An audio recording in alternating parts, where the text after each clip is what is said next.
The Whispered Phial, the Haunted Gondola. In 1575, Venice was gripped by terror no one could name. The Feast of the Ascension, the city's greatest celebration, arrived to find the piazzas empty, the churches silent, and the canals abandoned.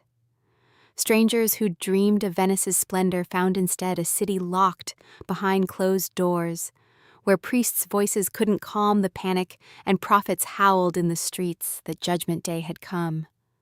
Something was killing the city's most powerful men, and no one knew what it was. For weeks, the fear had been building. Whispers at the markets, warnings in the taverns. Death was loose in Venice, but death with no face, no clear enemy. Some fell to the blade in the shadows. Others wasted away from a sickness no physician could name. The killings seemed random, yet they always found their mark among the city's elite, counselors, merchants, men whose names mattered. And each death deepened the mystery.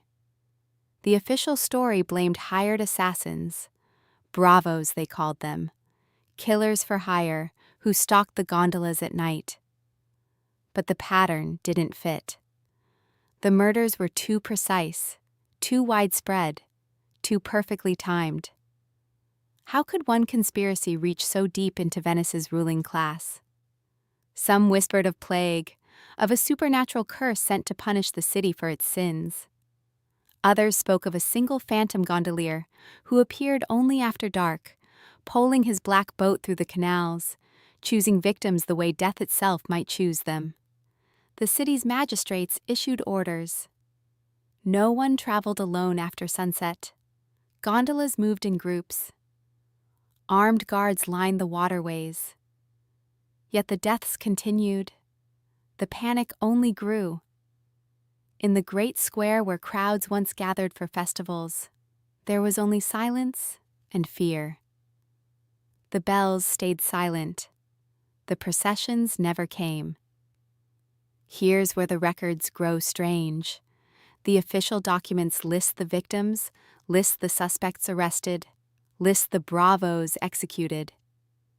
But the fear itself, the terror that emptied Venice's streets during its holiest week, it outlasted every arrest, every execution, every explanation the authorities offered.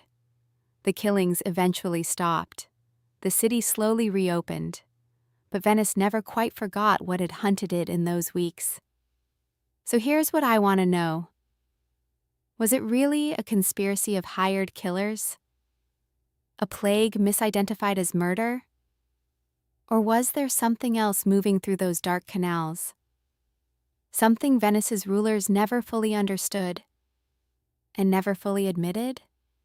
What do you think was really stalking the gondolas that year?